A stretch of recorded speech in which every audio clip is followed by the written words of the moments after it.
नमस्कार दोस्तों। आज हम बात करने वाले उस बड़ी टक्कर की जो सिर्फ मिसाइल और हथियारों की नहीं है, बल्कि शब्दों, सोच और नैरेटिव की भी है। क्योंकि एक तरफ है डोनाल्ड ट्रंप, जो खुलेआम ईरान को स्टोन एज में पहुंचाने की धमकी दे रहे हैं, और दूसरी तरफ है मसूद पेजेशकियान, ईरानी राष्ट्रपति, जो बेहद चालाकी से अमेरिका की जनता को सीधे संबोधित करते हुए ये कह रहे हैं कि ईरान की लड़ाई अमेरिकी लोगों से नहीं है।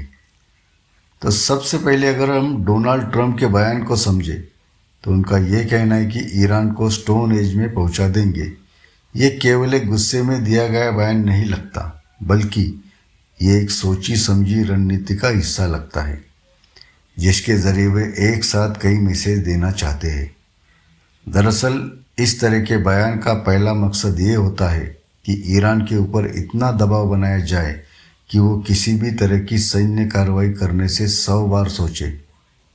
क्योंकि जब दुनिया की सबसे ताकतवर सेना यानी अमेरिका इस तरह की चेतावनी देता है, तो उसका मनोवैज्ञानिक असर बहुत बड़ा हो सकता है। इसके अलावा ये बयान अमेरिका के अंदर भी एक राजनीतिक संदेश देता है, क्योंकि ट्रंप अपने समर्थकों को ये दिखाना चाहते हैं कि वो एक मजबूत नेता है जो अपने दुश्मनों के खिलाफ बिना झुके खड़े रहते हैं और ज़रूरत पड़ने पर बहुत कठोर कदम उठा भी सकते हैं। अब अगर हम मसूद पेजेशकियान की रणनीति को देखें, तो वो पूरी तरह से अलग और काफ़ी ज़्यादा सूक्ष्म लगती है, क्योंकि वो सीधे अमेरिका सरकार को टारगेट करने के बजाय अमेरिकी जनता से संवाद करने की कोशिश कर रहे हैं। जब वे कहते हैं कि ईरान की अमेरिकी लोगों से कोई दुश्मनी नहीं है और हम उन्हें कोई नुकसान नहीं पहुंचाना चाहते, तो इसका सीधा मतलब ये होता है कि वो अमेरिका के अंदर पहले से मौजूद युद्ध विरोधी माहौल का फ़ायदा उठाना चाहते हैं।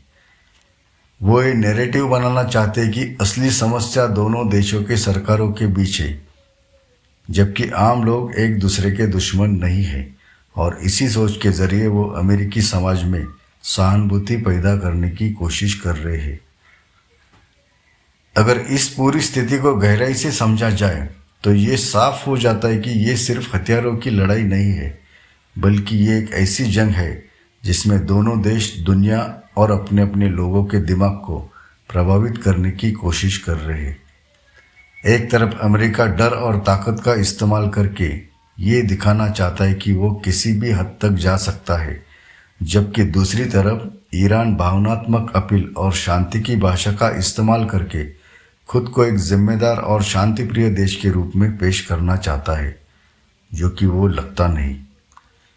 ये टकराव सिर्फ अमेरिका और ईरान तक सीमित नहीं है, बल्कि पूरी दुनिया इसको देख रही है, और दोनों देश ये कोशिश कर रहे हैं कि अंतर्राष्ट्रीय स्तर पर उनकी छवि बेहतर बने। अमेरिका चाहता है कि दुनिया उसे एक ऐसे देश के रूप में देखे जो अपनी ताकत से किसी भी खतरे को खत्म कर सकता है, जबकि ईरान चाहता है कि दुनिया उसे एक ऐसे देश के रूप में देखे जो खुद को बचाने की कोशिश कर रहा है और जिस पर बेवजह दबाव डाला जा रहा है। यह सबसे दिलचस्प बात यह है कि ईरान अमेरिका के अंदर मौजूदा उस विरोध को समझ चुका है जो पहले इराक और अफगानिस्तान जैसे युद्ध के दौरान देखने को मिला था, और अब वही उसी भावना को फिर से जगाने की कोशिश कर रहा है। अगर अमेरिकी जनता बड़ी संख्या में युद्ध के खिलाफ खड़ी हो जाती है, तो वहाँ की सरकार के लिए किसी भी बड़े सैन्य कदम को उठाना बहुत मुश्किल हो जाएगा। और यही कारण है कि मसूद पेजेशकियान बार बार सीधे लोगों से बात कर रहे हैं। अगर इसे सरल तरीके से समझे, तो एक तरफ डोनाल्ड ट्रंप जो ताकत, डर और दबाव की राजनीति कर रहे हैं, जबकि दूसरी तरफ मसूद पेजेशकियान जो भावनाओं, संवाद और सहानुभूति के जरिए खेल को पलटने की कोशिश कर रहे हैं। तो अंत में सबसे बड़ी बात यह है कि आज के समय में युद्ध सिर्फ मैदान में नहीं जीते जाते, बल्कि वे लोगों के दिमाग और सोच में भी जीते जाते हैं।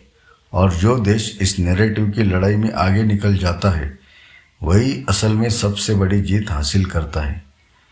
तो दोस्तों, आप क्या सोचते हैं? क्या ये टकराव आगे बढ़ेगा या सिर्फ शब्दों तक ही सीमित रहेगा? अपनी राय हमें कमेंट में ज़रूर बताइए और ऐसी गहराई वाली खबरों के लिए चैनल को सब्सक्राइब करना ना भूलें। धन्यवाद दोस्तों। जय हिंद।